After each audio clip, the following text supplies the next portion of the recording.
Hi guys, welcome back to our channel. आज हम पढ़ने जा रहे हैं अपना टैक्सेशन। ठीक है, इकोनॉमी स्टार्ट कर रहे हैं दोबारा से। एक वीडियो हमारी हो चुकी थी बीच में, फिर मैंने थोड़ा सा गैप ले लिया था, मेरा पेपर था इस वजह से। चलो अब स्टार्ट करते हैं हम टैक्सेशन एंड एक्सटर्नल सेक्टर्स। ठीक है, वेरी इंपॉर्टेंट फॉर सीडीएस। आजकल बहुत क्वेश्चन पूछता है इकोनॉमिक्स से, तो जिस बच्चे को डाउट है कि जीएस में क्या पढ़ना चाहिए तो ज्योग्राफी और इको उठा ले भाई, वो पढ़ना स्टार्ट कर दो। चलो, टैक्सेशन होता है मैंडेटरी पेमेंट, जो कि कंपलसरी होता है गवर्नमेंट एक्टिविटीज़ को करने के लिए होता है। ठीक है, जो गवर्नमेंट एक्टिविटीज जो होती है गवर्नमेंट वो करती है टैक्स के जरिए। कैसे तुमसे टैक्स ले लेगी, ठीक है, फिर उसके बाद स्कीम्स निकालेगी उन्हीं पैसों से, तो हमारे लिए होता है टैक्स भी। ठीक है, तो जो सबसे पहले आया था स्वर्ण सिंह कमेटी, जो कि सुना होगा, स्वर्ण Singh committee recommended for taxation. स्वर्ण सिंह कमेटी किसने सुनी है मैं कमेंट में डाल देना। इसमें 8 फंडामेंटल ड्यूटीज़ की बात करी गई थी, जो कि आर्टिकल 51A में आती है। कंपलसरी, जो इसने बोला था कि ये कंपलसरी होंगे और टैक्स पे करना है। ठीक है, टैक्स पे करने की बात भी इसी ने करी थी। अच्छा, टाइप्स ऑफ टैक्सेशन देखेंगे हम, डायरेक्ट टैक्स और इनडायरेक्ट टैक्स। सबको पता है, जिसको नहीं पता पता चल गया। ठीक है, तो डायरेक्ट टैक्स और इनडायरेक्ट टैक्स कन्वर्टेबल नहीं होता, या कन्वर्टेबल नहीं है, मतलब कि ट्रांसफरेबल नहीं है। जैसे कि डायरेक्ट टैक्स एग्जांपल के जरिए समझते हैं। जैसे मान लो एक सैलरी है, ठीक है, इनकम टैक्स है, तो वो सैलरी से ही कटेगा जिस पर लगता है उसी टाइम पर। जैसे कि अगर मैं कमा रहा हूँ तो मेरी ही इनकम से कटेगा वो, ठीक है, किसी और की इनकम से नहीं कटेगा, ना कोई और भरेगा उसे, मैं ही भरूंगा उसको। ठीक है, और इनडायरेक्ट टैक्स वो होता है जो कि जीएसटी वगैरह, जैसे कि मैंने कार लिए 11 लाख रुपए की, ठीक है, उसमें 1 लाख रोड टैक्स आ गया तो 12 लाख रुपए की बैठ गई। लेकिन वो अगर 1 लाख रुपए मैं कहूँगा किसी और से देने के लिए तो वो दे देगा, तो मतलब इनडायरेक्ट टैक्स हो गया। ठीक है, ये ट्रांसफरेबल होता है, याद रखना, ट्रांसफरेबल होता है, और वो इनट्रांसफरेबल, नो ट्रांसफरेबल। डायरेक्ट टैक्स जो होता है सबसे ज़्यादा रेवेन्यू आता है इसमें, और इनडायरेक्ट टैक्स में कम आता है क्योंकि अमाउंट ज़्यादा है उसका। ठीक है, डायरेक्ट टैक्स का जो इनकम टैक्स लगता है 2 लाख 3 लाख 4 लाख जितना भी, ज़्यादा ही, तो इन अमाउंट ज़्यादा है इसलिए। अच्छा, डायरेक्ट टैक्स में कौन कौन से आते हैं पहले एक बार देख लेते हैं, पढ़ लो वैसे इसको, ज़्यादा याद रखने की जरूरत नहीं है, आ जाए तो बता देना। पे डायरेक्टली टू सेंट्रल और स्टेट गवर्नमेंट। ठीक है, income tax, corporation tax, capital gain tax, profession tax, property tax और रोड टैक्स। कौन सा? इनकम टैक्स, कॉर्पोरेशन टैक्स और capital gain tax, CGT, profession tax, property tax, road tax. ठीक है, और इनडायरेक्ट टैक्स में कौन कौन से आते हैं जो हम भरते हैं? GST, VAT, goods and services tax, value added tax, excise duty और security transaction tax, dividend distribution tax, sales tax. ठीक है, ये सब होते हैं इसमें, जो दूसरी वाली है। अच्छा, तुम लोगों को दिख रहा है ना सब कुछ? ये तो नहीं कि नहीं दिख रहा हो? चलो सही है।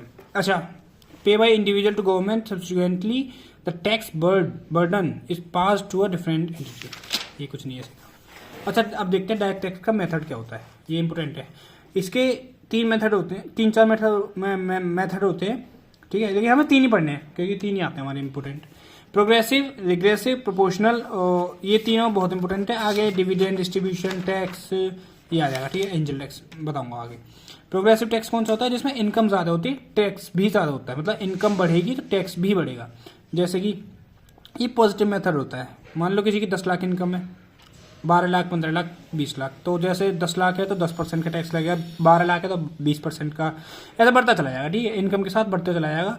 और ये पॉजिटिव मेथड होता है, याद रखना। ठीक है, एग्जांपल इनकम टैक्स का ही है। ज़्यादा इनकम कमाते हो तो तुम इनकम टैक्स ज़्यादा भरना पड़ेगा। अच्छा, दूसरा देख लो, रिग्रेसिव टैक्स। इनकम बढ़ेगा तो टैक्स कम होगा। ठीक है, इनकम बढ़ेगी तो टैक्स कम होगा। जैसे कि इनकम जैसे 50 लाख रुपए पर मंथ है किसी बंदे की, तो उसको 5% का टैक्स भरना पड़ रहा है। 30 लाख है तो 10%, 10 लाख है तो 20%, यानी कि इनकम ज़्यादा है तो टैक्स कम है। ये रिग्रेसिव टैक्स होता है, उल्टा होता है उसका।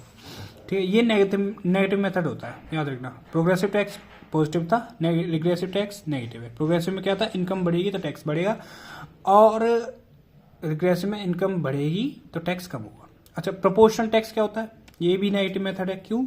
Where percentage tax is levied on everyone regardless of income, यानी कि हर तरह की इनकम जो होती है, कोई कितना भी कमा रहा है, सब पर जैसे 3 बंदे हैं, कोई 3 बंदे कितने भी अपने अलग अलग इनकम कमा रहे हैं तो उन पर सेम टैक्स ही लगेगा, 10%। एग्जाम्पल ले लो, जैसे ये रहा, देखो, एक 10,000 कमा रहा है, सॉरी 10 लाख कमा रहा है, एक 20 लाख कमा रहा है, एक 50 लाख जितना भी है, ठीक है, 10,000 कमा रहा है, 20,000 और 50,000, तो उस पर टैक्स तीनों पर 10% का ही लग रहा है। तो ये हो गया प्रोपोर्शनल टैक्स, जो कि नेगेटिव मेथड में आता है।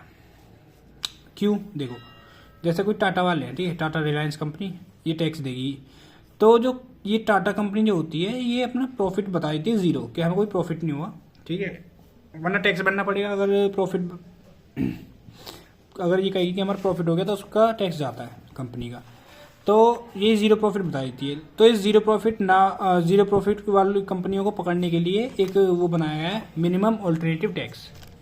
याद रखना, मिनिमम ऑल्टरनेटिव टैक्स। इसमें क्या होता है,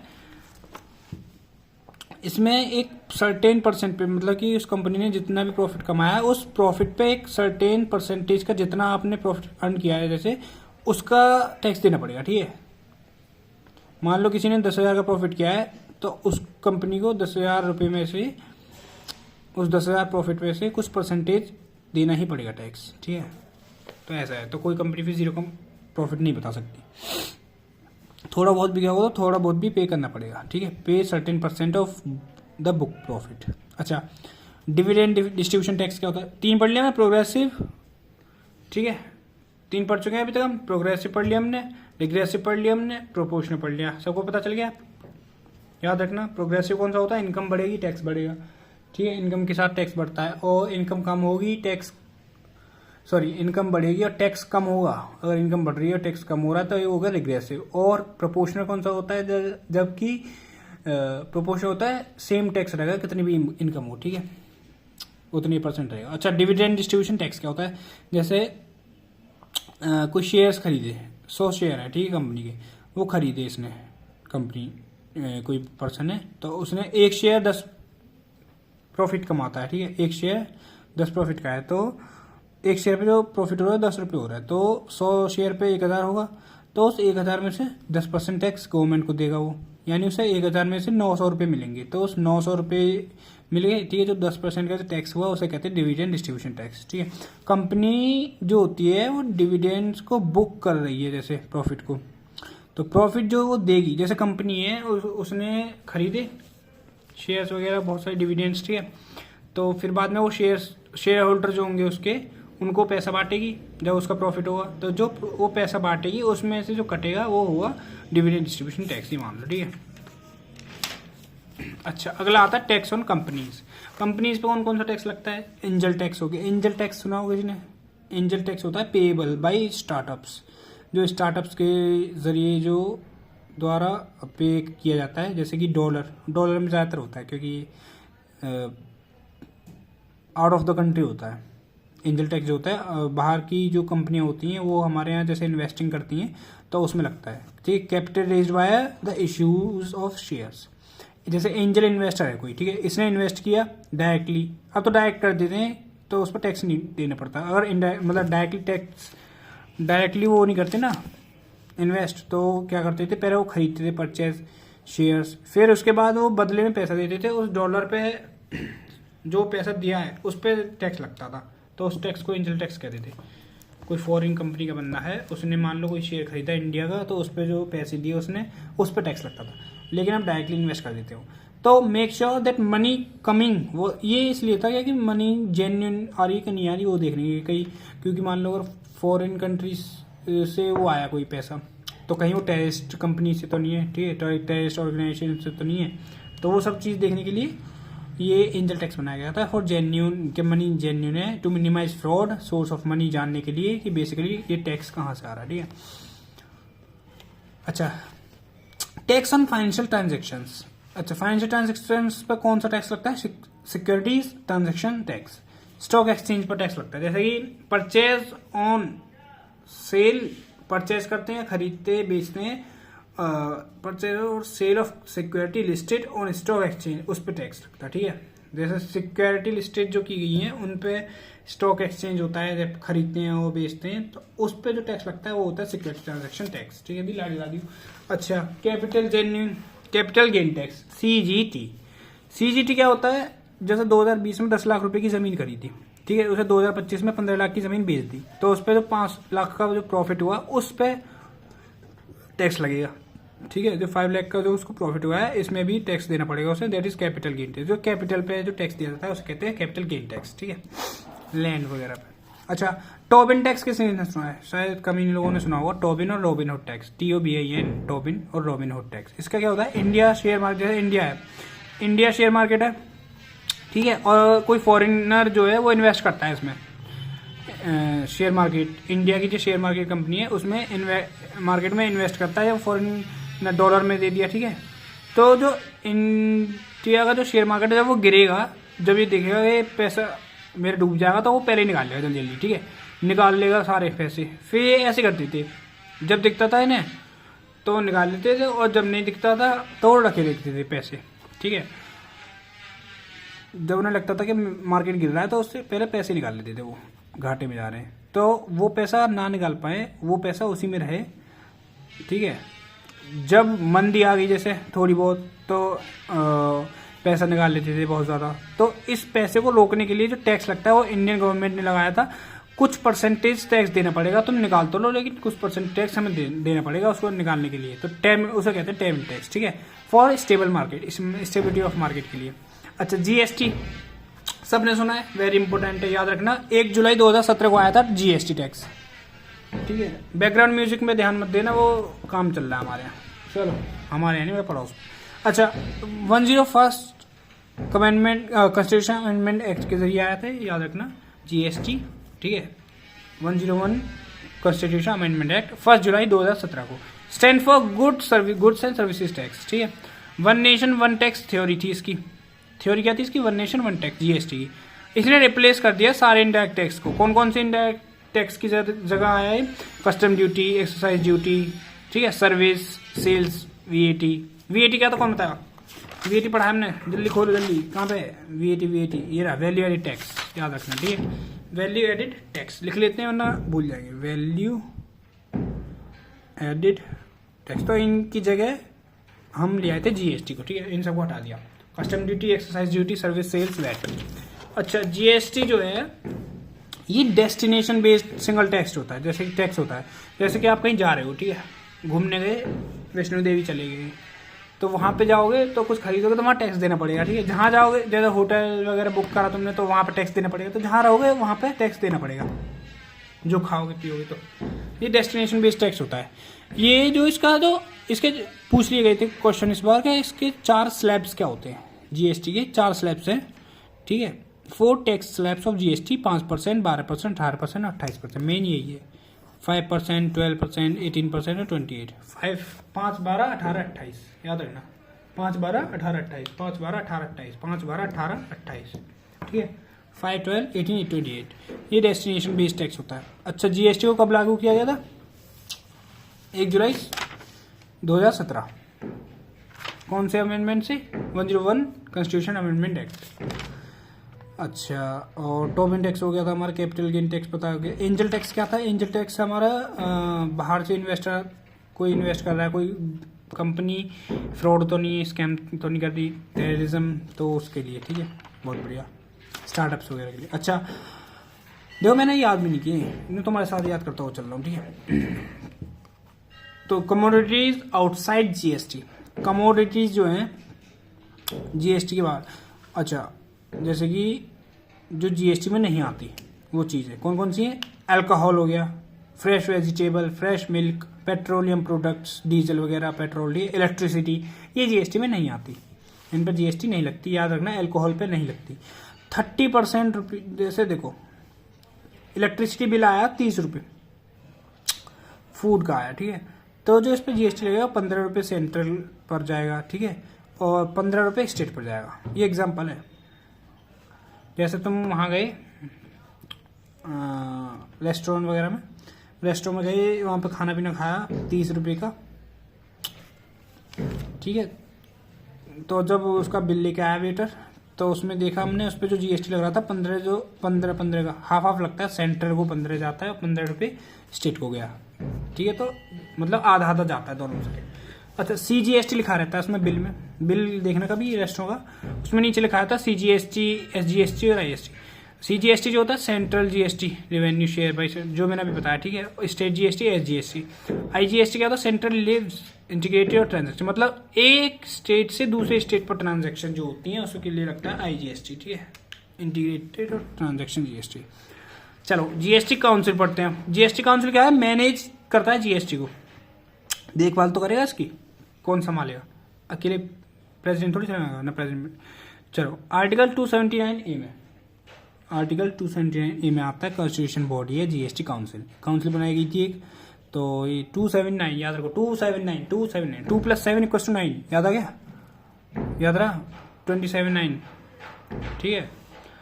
A 279A article constitution body है, और हेड कौन है इसके, निर्मला सीतारमण, फाइनेंस मिनिस्टर होते हैं हमारे इसके, निर्मला सीतारमण है जो आज के टाइम पे GST काउंसिल, ठीक है। अच्छा स्लैब्स कौन कौन से थे GST के, चलिए बताओ, इनमें से कौन सा है, 5, 12, 18, 28, याद रखना, चारों ही हैं। डिसीजन कौन लेता है, the majority of 3/4 member, quorum 1/2 of total number of members of GST council. अच्छा ये देखो, इसमें 2 रिप्रेजेंटेशन होते हैं, यूनियन का भी होता है इस काउंसिल में और स्टेट का भी होता है। यूनियन रिप्रेजेंटेशन और इन GST काउंसिल क्या होता है, चेयरपर्सन होता है इसमें, ठीक है, यूनियन वाले में यूनियन मिनिस्टर।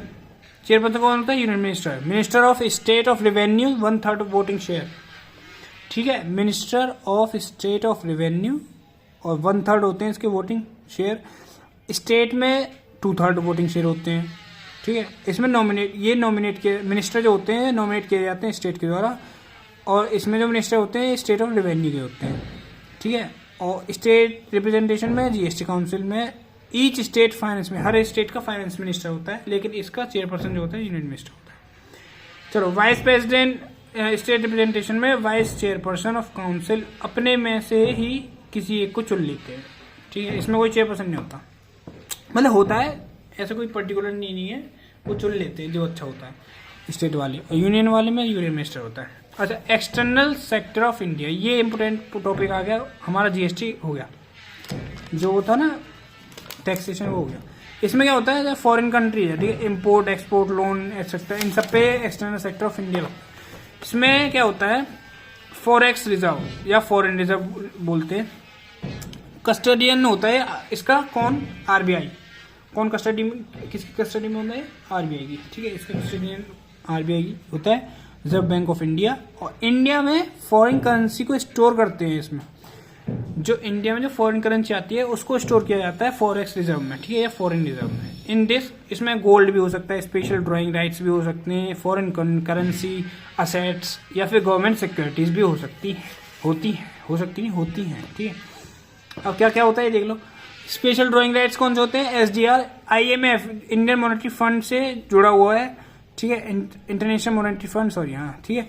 और नादर करेंसी नॉर क्लेम और IMF, ये ना तो नोट्स होते, ना पैसा होता, ना गोल्ड होता, ना रुपए होते, ये होते क्या फिर, ये होते हैं राइट्स, ठीक है, एक कागज होते हैं उस पर राइट्स होते हैं लिखे हुए, ठीक है, कुछ उसको बेच सकते हैं, खरीद सकते हैं, ठीक है।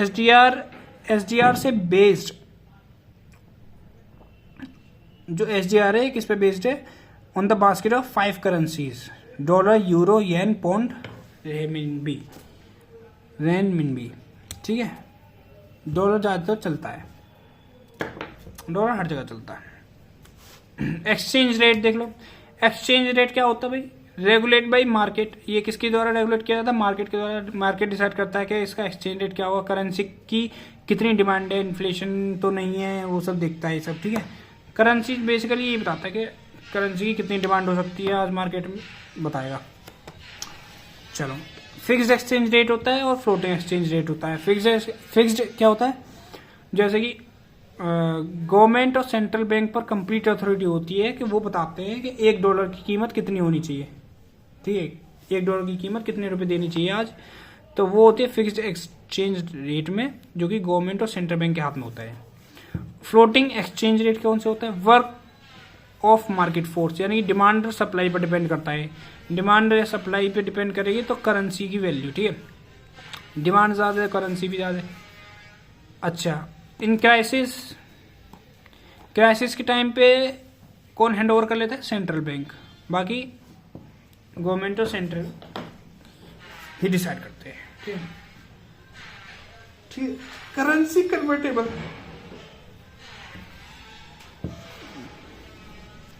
Currency convertibility. गोल्ड जो होता है convert into dollar, USC, Thailand currency में। जैसे इंडिया की करेंसी कितनी जल्दी कन्वर्ट हो जाती है दूसरी करेंसी में, ठीक है, उसे कहते हैं करेंसी कन्वर्टेबिलिटी। कोई पैसा किसी कंट्री में कितनी जल्दी कन्वर्ट हो जाता है। जैसे तुम यहाँ से जाओगे अमेरिका जाओगे तो वहाँ पे बहुत जल्दी वो हो जाता है, पैसे एक्सचेंज हो जाते हैं, कन्वर्ट हो जाते हैं डॉलर्स में, ठीक है। लेकिन पाकिस्तान वाले जाते हैं तो उन्हें भगाते हैं, उन्हें जाओ मतलब भगाते हैं, मतलब थोड़ा दिक्कत आती है उनको, ठीक है। इंडियन रुपी जल्दी कन्वर्ट हो जाता है, और लेकिन जो वो है पाकिस्तानी करेंसी कम, बहुत मतलब देर में होती है, बहुत जल्दी कोई करता नहीं है उसे, ठीक है। फुल कन्वर्टेबिलिटी है डॉलर की, ज़्यादा डॉलर की हर जगह कन्वर्टेबिलिटी है। डॉलर को जहाँ ले जाओ वहाँ पे जल्दी से कन्वर्ट हो जाता है, ठीक है। डॉलर पूरे देश में फैला हुआ है, इंडिया करंट रुपये भी फैल जाएगा एक बार देखना एक दिन। Freedom to convert domestic currency into any foreign currency and vice versa without any regulation intervention. Freedom to convert domestic currency into any foreign currency and vice versa without any regulation invention. समझ में आ गया? वो ये जो मैंने बताया। अच्छा, टेरापोर committee, इसमें एक टेरापोर कमेटी है जो कि 1997 में पहली बार, और 2006 में सेकंड कमेटी आ गई थी, ठीक है, इंडिया में, टेरापोर कमेटी। अब टाइप्स देख लो करेंसी के, ये वेरी वेरी इंपॉर्टेंट भाई साहब, ये देख रखा है, देखो मैंने CDS का PY उठा के देखोगे ना, उसमें भी आ रखा है, NDA में भी आ रखा है, CAPX में भी आ रखा है, बहुत पूछता है। टाइप्स क्या क्या है करेंसी के? Hard, soft, hot, heated, cheap, dear, weak, ठीक है, और बेल है, बस। हार्ड पहले याद कर लो, hard, soft, hot, heated, cheap, dear, weak. Hard, soft, hot, heated, hard, soft, hot, heated, HSHH, ठीक है, HHS मान लो, और चीप, डियर, वीक, ठीक है, CDW। अच्छा, हार्ड करेंसी क्या होती है? जैसे कि ग्लोबली ट्रेड करेंसी होती है, ये पॉजिटिव में होती है, which is global demand, high liquidity होती है इसकी, ठीक है, एडिक्वेट सप्लाई, और stable, does not fluctuate, stable होती है, ठीक है, फ्लक्चुएट नहीं करती, जैसे कि US डॉलर हो गया, ठीक है, euro, okay. Which is global demand, जो ग्लोबली डिमांड में होती है उसे कहते हैं हार्ड करेंसी।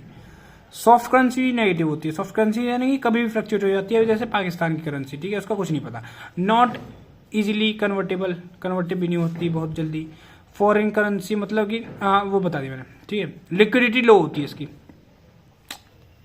ठीक है, हार्ड करेंसी की ज़्यादा होती है, सॉफ्ट करेंसी की लो होती है। हॉट करेंसी क्या होती है भाई? हॉट करेंसी ये है temporary name of hard currency, मतलब कि इसमें टेम्पररी टाइम के लिए, टेम्पररी पीरियड के लिए जो करेंसी होती है वो हार्ड करेंसी में कन्वर्ट हो जाती है। जैसे कि इंडिया हो गया था एक बार एग्जांपल, रशिया में बहुत चला था, इंडिया बहुत ज़्यादा चला था, ठीक है, डिमांड बढ़ गई थी, सडनली डिमांड बढ़ जाती है करेंसी, वो होती है हॉट करेंसी, गर्म, हॉट न्यूज़ में बन गया, ठीक है, जैसा कहते हैं ना हॉट न्यूज़ आ रखी है डिमांड में। चलो, हॉट करेंसी क्या होती है? सॉरी, हीटेड करेंसी आ गई। Domestic currency which is under pressure, जैसे कि इंडिया का रुपये है वो पाकिस्तान में चल रहा है, ठीक है, चलता ही चला गया तो पाकिस्तान की जो करेंसी होगी दब जाएगी, ठीक है, अपना दबदबा बना देंगे हम वहाँ। Also known as hammer currency या फिर अंडर हैमरिंग, ठीक है, इसको अंडर हैमरिंग भी बोलते हैं, हैमर करेंसी। अच्छा, अगला आता है चीप करेंसी। चीप करेंसी कौन सी होती है? अब देखो भाई, बॉन्ड्स हैं, एग्जांपल के जरिए समझते हैं, कोई बॉन्ड्स हैं, ठीक है, उसका प्रॉफिट हुआ 12 लाख का, उसने खरीदा, ठीक है, 10 लाख के बॉन्ड खरीदे थे, 12 लाख का प्रॉफिट हुआ 10 साल में, 2 लाख का 12 लाख रुपए मिले, ठीक है। 10 लाख रुपीज के उसने शेयर्स बॉन्ड्स खरीदे थे, 12 लाख के बेचे तो 12 लाख रुपए मिले उसे, तो 2 लाख का प्रॉफिट हो गया उसे 10 साल में। लेकिन वो जो 12 लाख मिलने थे 10 साल में, वो 8 साल में दे दिए इसने, ठीक है। जब 8 साल में मिल गए तो इन्वेस्ट कर देगा मार्केट में वो बंदा, ठीक है, पैसा ज़्यादा आ जाएगा, पैसा जल्दी आ जाएगा, ज़्यादा आ जाएगा तो इन्वेस्ट कर देगा, मनी की जो वैल्यू होगी वो कम हो जाएगी, ठीक है, सब लोगों पे पैसा आ जाएगा तो मनी की वैल्यू ऑटोमेटिकली कम हो जाएगी, तो उसको कहेंगे हम चीप करेंसी, ठीक है। डियर करेंसी क्या होती है? It opposite it is opposite of cheap currency, जैसे कि मनी वैल्यू हाई हो जाती है, ठीक है, वही है। Government issues bonds, flow of money increases, public increasing from public to government supply of money in market decreases which is dear currency। अच्छा, वीक करेंसी क्या होती है? वीक करेंसी जो होती है वो cheapens the rate of a country export, ठीक है, making them more attractive to international buyer. जैसे कि एक कंट्री है, ठीक है, उसमें एक्सपोर्ट हो रहा है, उसने एक्सपोर्ट हुआ 100 रुपये का एक में, देखो पहले जो था 100 रुपये का एक शेयर खरीद रहा था, ये मान लो, फिर वो कंट्री ने क्या किया, पैसे की वैल्यू गिरा दी और 100 रुपये के 2 हो गए, ठीक है। जब अपनी ही कंट्री को गिरा दिया, ठीक है, अपनी ही कंट्री को डिवैल्यूएट या डिक्रीज कर दिया, कंट्री का पैसा डिक्रीज कर दिया, ठीक है, इसकी वैल्यू डिक्रीज कर दी, तो उसको कहते हैं वीक करेंसी, कमजोर करेंसी, बढ़ाने के लिए, मार्केट को स्टेबल करने के लिए, ठीक है। बैलेंस ऑफ पेमेंट, ये देख लो, बीओपी, थोड़ा सा ही, ज्यादा नहीं है, बस 5 मिनट का और। बैलेंस ऑफ पेमेंट क्या होता है? सब सिस्टमैटिकल और record of all economical transaction जो कंट्री या कंट्री के रेजिडेंट करते हैं all over the world financial year के अंदर, ठीक है। जैसे कि ग्लोबली ट्रांजैक्शन हो रहा है, इंपोर्ट हो रहा है, एक्सपोर्ट हो रहा है अंडर फाइनेंशियल ईयर, उसके सिस्टमेटिकली रिकॉर्ड होते हैं इकोनॉमिकली ट्रांजैक्शंस के जो कंट्री या कंट्री के रेजिडेंट करते हैं, ठीक है, उस वो होता है बीओपी, बैलेंस ऑफ पेमेंट। कितना पेमेंट हुआ, कितना एक्सपोर्ट हुआ, कितना इंपोर्ट हुआ, वो उसका सारा चिट्ठा रखना, रिकॉर्ड रखना, ठीक है, सिस्टमेटिकली। अच्छा, बैलेंस ऑफ ट्रेड क्या होता है? Equals value of export minus import. कैसे निकालते हैं इसे? एक्सपोर्ट में से इंपोर्ट माइनस कर देते हैं। जैसे एक्सपोर्ट हुआ है, मैं बताता हूँ, देखो, difference between monetary value of a nation export and import over certain period of time. जैसे कि एक्सपोर्ट किया उसने किसी कंट्री ने 100 रुपये में, इम्पोर्ट किया उसने 50 रुपये का, प्रॉफिट कितने का आया? 50, अच्छा है, ठीक है। लेकिन एक्सपोर्ट किया उसने 100 रुपये का, इम्पोर्ट किया 200 का, नेगेटिव, घाटे में चले गए, ठीक है, बेकार। तो जो ये 50 रुपये का प्रॉफिट आता है, इसको बोलते हैं पॉजिटिव बैलेंस या ट्रेड सरप्लस, ठीक है, जिसमें यहाँ पे एक्सपोर्ट ज्यादा होता है, इम्पोर्ट कम होता है। और जहां एक्सपोर्ट कम होता है, इंपोर्ट ज्यादा होता है, ठीक है, खर्चा कम कर रहा है लेकिन खरीदा ज्यादा है, ठीक है, तो वो नेगेटिव बैलेंस में चला जाता है, उसे बोलते हैं ट्रेड डेफिसिट, ठीक है, याद रहेगा। Financial action task force, financial action task force, FATF, ये किसके लिए होता है? International government body, inter government body है, establish in 1989 during G7 summit. जब G7 समिट हो रहा था उस टाइम पे 1989 में ये स्टेब्लिश की गई थी। यार ये कैमरा बहुत हिल रहा है, पता नहीं, हाथ लग जाता है मेरा, सॉरी, ठीक है, एडजस्ट कर लेना। ऑब्जेक्टिव्स, मनी लॉन्ड्री, इसके ऑब्जेक्टिव्स क्या है? मनी लॉन्ड्री, टेरर फाइनेंसिंग, ठीक है, और अदर रिलेटेड थ्रेट्स और integrity of international financial system. सब कंट्री को देखती है कि कोई कंट्री इन तीनों पॉइंट्स को फॉलो तो नहीं कर रही, मतलब कि कोई अगर टेररिज्म ऑर्गेनाइजेशन है, वो पैसा भेज रहा है, ठीक है, तो वो कंट्री देखती नहीं है, ध्यान नहीं देती उस पर, आने दो पैसा, तो उसको हम कंट्री को क्या बोल देते हैं कि टेररिस्ट कंट्री बोल देते हैं उसको। हम आगे बढ़ाऊंगा उसको क्या बोलते हैं, ठीक है, क्या होता है वो, तो उसको हम मतलब वो भाई टेररिज्म को सपोर्ट कर रही है। जब वो तुम्हारा टेरर जो है, टेररिस्ट ऑर्गेनाइजेशन, वो पैसा भेज रहा है, जब वो पैसा भेज रहा है तो तुम कुछ कह नहीं रहे, ठीक है, तो इसलिए। सेक्रेटरीट कौन होता है इसका? हेडक्वार्टर कहाँ है? पेरिस में। ये पूछेगा नहीं है, ठीक है, ये देखो, ये जो पूछेगा ये पूछेगा ग्रे लिस्ट और ब्लैक लिस्ट, दो होती है, ग्रे लिस्ट और ब्लैक लिस्ट। ग्रे लिस्ट में क्या होता है? सेफ होता है, safe haven for supporting these points, इन तीनों पॉइंट्स को जो सपोर्ट करते हैं उनके लिए सेफ है, सेफ हेवन है। जैसे कि पाकिस्तान, एग्जाम्पल ले लो पाकिस्तान का, ठीक है, कोई जो मैंने बताया अभी, टेररिस्ट ऑर्गेनाइजेशन गन भेज रही है, इम्पोर्ट एक्सपोर्ट गलत कर रही है, ठीक है, इलीगली, उस पर ध्यान नहीं दे रही वो कंट्री, तो वो आती है ग्रे लिस्ट में। लेकिन जो ब्लैक लिस्ट में आती है, जो ब्लैक लिस्ट में आ गई, उस कंपनी को, वो सॉरी, उस कंट्री को कोई भी ध्यान नहीं देता, ना उसको कोई लोन देगा, ना उस कंट्री को कोई इंपोर्ट करेगा, एक्सपोर्ट करेगा, कुछ नहीं करेगा। Known as non corporative countries भी बोलते हैं, टेररिस्ट कंट्री बोल दी जाती है, उसको बोलते हैं ब्लैक लिस्ट। ठीक है, ईरान और नॉर्थ कोरिया मान लो एग्जाम्पल। ठीक है, ट्रेड एग्रीमेंट, दूसरी कंट्री के साथ एग्रीमेंट करने वाली चीज उसको हम बोलते हैं trade agreement. Preferential trade agreement, जैसे कि एक्सपोर्ट है 10% पे नहीं 5% पे करेंगे, मतलब थोड़ा सा हम कम कर देते किसी कंट्री के साथ। एक्सपोर्ट इम्पोर्ट का जो टैक्स होता है ना, टैक्स, वो चीज़ थोड़ा कम कर लगा देते हैं उस पर, ख़त्म नहीं करते लेकिन बस थोड़ा कम करते हैं। जैसे 10% का जा रहा था पहले, अब 5% कर दिया। तो एशिया पैसिफिक ट्रेड एग्रीमेंट याद रखना, एशिया पैसिफिक ट्रेड एग्रीमेंट। बस last point, generalised system of preference, GSP. ये क्या होता है, जैसे भूटान है, ठीक है, फ्रूट्स आ रहे हैं, वेजिटेबल आ रहे हैं इंडिया के, तो टैक्स नहीं लेती इन पे, कुछ प्रोडक्ट्स पे वो टैक्स नहीं लेगा इंडिया, कुछ प्रोडक्ट्स पे टैक्स हटा दिया जाता है, तो उसको बोलते हैं जनरलाइज सिस्टम ऑफ प्रेफरेंस, जो जनरल चीजें हैं। ठीक है, अच्छा, फ्री ट्रेड एग्रीमेंट सबने सुना है? फ्री ट्रेड एग्रीमेंट, आए जाए जो कुछ ले दे, लेन देन सब कुछ फ्री में। ठीक है, रशिया एक्सपोर्ट करे इम्पोर्ट करे इंडिया से, इंडिया एक्सपोर्ट करे इम्पोर्ट करे रशिया से, किसी कंट्री से भी, नो टैक्स, सब फ्री टैरिफ्स। ठीक है, example SAFTA, South Asia PTA to FTA, Asian FTA.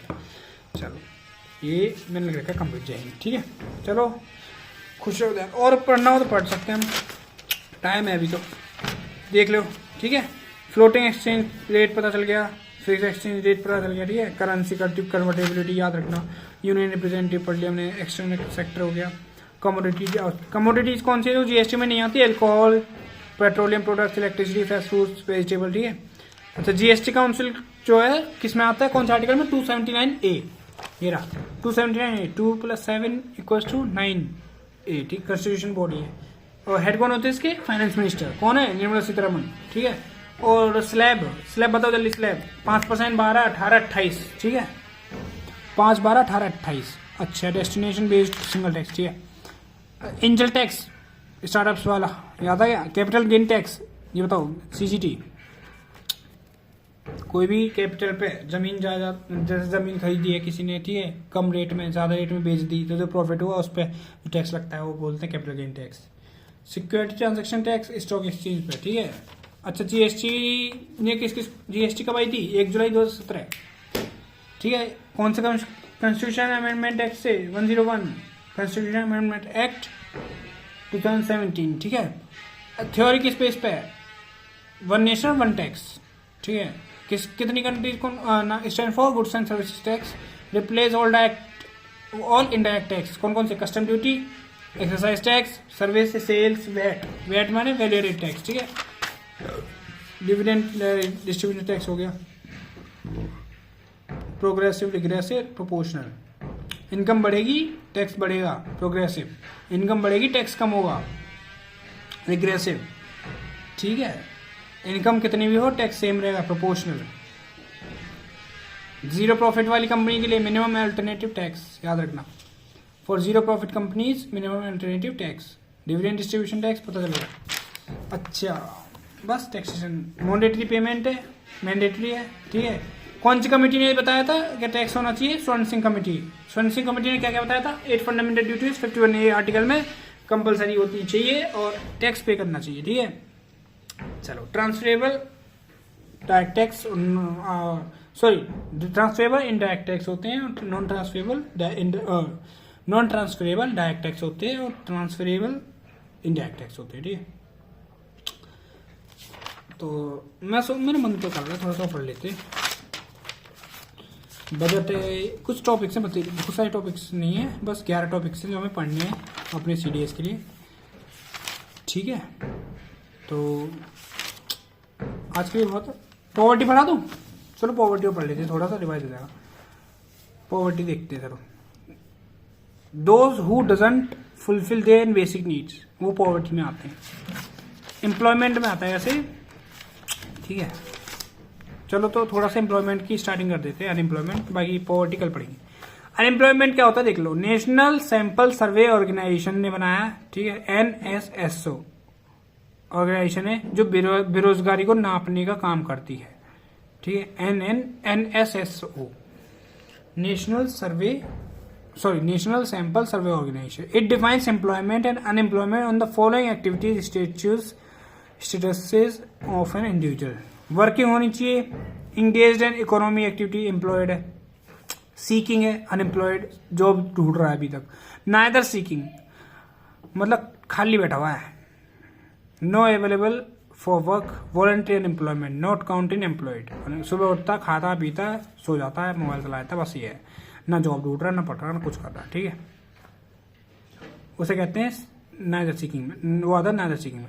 अच्छा, अनएम्प्लॉयमेंट रेट क्या होता है? Unemployment workers upon total labour force into 100। याद रखना, इसको फॉर्मूले को आता है, क्या है ये आता है भाई, ये वीडियो आता है, unemployment workers upon total labour force into 100।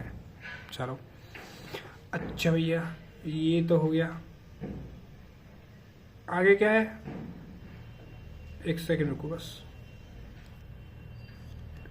मैं थोड़ा ऐसे एडजस्ट करने की कोशिश कर रहा था यार, रुक जाओ। हाँ अब ठीक है, बोलो। टाइप्स ऑफ टाइप्स देख लो एम्प्लॉयमेंट के, बहुत बढ़िया बढ़िया टाइप्स होते हैं, मुझे बड़े प्यारे लगते हैं। जैसे एक होता है साइक्लिक एम्प्लॉयमेंट। साइक्लिक में क्या होता है? चलो भाई साइक्लिक में बता देते हैं, पेपर ले लूँ मैं एक, ये ठीक है, चलो लिख के इज वेरी बेटर। साइक्लिक में होता है गोला, साइकिल की तरह, ये रहा। किसी इंडिविजुअल की नौकरी है, ठीक है, जब उसकी नौकरी चली जाती है, ले ऑफ हो जाता है, वो निकाल देते हैं उसे नौकरी से, ठीक है, उसे कहते हैं साइक्लिक एम्प्लॉयमेंट। जैसे कि when individual lose their job as a result of downturn in aggregate demand, mostly found in capitalist economy. जैसे कि स्किल नहीं है, ठीक है, वो चीज 2019, 20 और 21 है, उसमें कोविड आया था, याद है? कोविड आया, कोविड-19 लॉकडाउन में ऑनलाइन मार्केटिंग बढ़ गई थी, ठीक है, ऑनलाइन मार्केटिंग बढ़ गई तो डिमांड बढ़ गई थी। जब डिमांड बढ़ गई थी उस टाइम पे फ्लिपकार्ट, अमेजोन, नेटफ्लिक्स ये हायर कर रहे थे, हायरिंग स्टार्ट हो गई थी इन सब में लोगों की, ठीक है, एम्प्लॉयमेंट बढ़ गई थी, प्रोडक्शन बढ़ गया था। लेकिन जब लॉकडाउन चला गया, खत्म हो गया, तो लोग ज़्यादा थे, ज़रूरत थी नहीं इतनी, डिमांड कम हो गई, तो लोगों को निकालना शुरू कर दिया उन्होंने, तो उसे कहते हैं साइक्लिक एम्प्लॉयमेंट, ठीक है। इस तरह की एम्प्लॉयमेंट को साइक्लिक एम्प्लॉयमेंट कहते हैं। अच्छा, दूसरी आती है स्ट्रक्चरल। साइक्लिक सेकंड कौन सी है? स्ट्रक्चरल वे में, जैसे कि स्किल है उस बंदे पर, ये कोई इस पे स्किल्स तो है, ठीक है, लेकिन काम नहीं है। Mismatch between skill and ability job, जैसे कि देखो ये चलाता है कंप्यूटर, ठीक है, ये चलाता है कंप्यूटर में, कोडिंग करता है, कोडिंग। अब ये चला जाए जिम में ट्रेनर बनने, इस पे जिम की स्किल्स हैं नहीं है, इस पे कंप्यूटर की स्किल्स थी, गलत चला गया, मिसमैच होगी, ठीक है, मैच ही नहीं हुई इसकी, वो जो उस पे स्किल्स थी उसकी स्किल्स इससे मैच नहीं हुई, तो इस तरह की कहते हैं स्ट्रक्चरल एम्प्लॉयमेंट, ठीक है। सेकंड होता है सीजनल, सीजन के बेस पे, खेती बाड़ी, फार्मर, किसान, बहुत बढ़िया वो होता है, इसका एग्जांपल देखो, फार्मिंग होती है, ठीक है, इसमें क्या करते हैं, people don't have work in certain services, agriculture, जैसे कि जब फसल कटती है, ठीक है, फसल का सीजन आता है तो सब पे काम होता है, लेबर बढ़ जाते हैं, ठीक है, एम्प्लॉयमेंट बढ़ जाती है।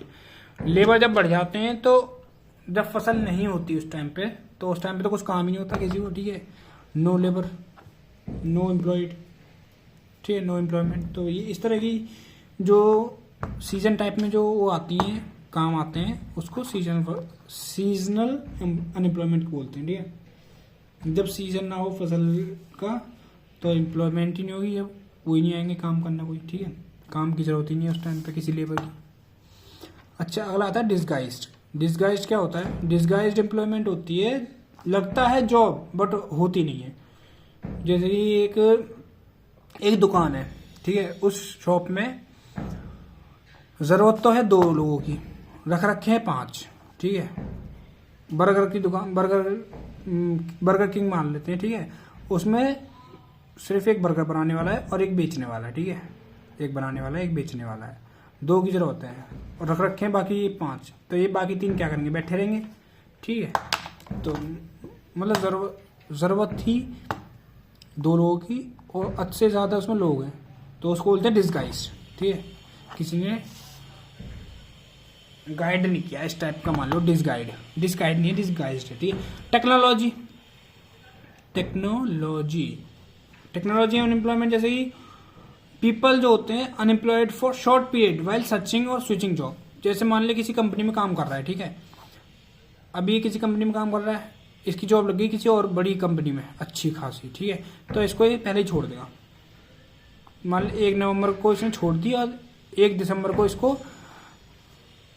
वो होना है, ज्वाइनिंग लेटर आ गया इसका ज्वाइन होने का, तो ये जो 30 दिन है ये बैठा रहेगा, मौज करेगा अपना, ठीक है, छोड़ के जॉब अपना। तो ये 30 दिन का जो महीना था इसने ये अनएम्प्लॉयड रहा, ठीक है, एम्प्लॉयमेंट नहीं रही इस पर, तो इस तरह के बोलते हैं फिक्शन नहीं है। अगली आती है, सॉरी टेक्नोलॉजी नहीं, फिक्शन थी, फ्रिक्शन, मैंने टेक्नोलॉजी तो पढ़ाई नहीं, लो यहाँ आया था। टेक्नोलॉजी इसमें क्या होता है, people loss their job due to advancement of technology. ठीक है, टेक्नोलॉजी आ रखी है तो लोगों को एआई आ गया, एआई लोग कहते हैं एआई आने से एम्प्लॉयमेंट बढ़ेगी, नहीं, अनएम्प्लॉयमेंट बढ़ेगी, सब काम कंप्यूटर कर रहे हैं, इंसान क्या करेगा वो चीज़। ठीक है, अगली आती है एजुकेटेड एम्प्लॉयमेंट। एजुकेटेड जैसे कि एक बंदा है ये, ठीक है, ये इंसान क्या करेगा, एजुकेटेड है, सीए है, ठीक है, लेकिन जिस तरह की इसकी स्किल्स हैं उस तरह की इसकी नौकरी नहीं है। 50,000 80,000 रुपये की इसकी स्किल्स मान लेते हैं, ठीक है, इसको मिलनी तो इतनी चाहिए लेकिन मिल कितनी नहीं है, 50। क्यों? क्योंकि ये छोटी लेवल पे काम कर रहा है अभी, ठीक है।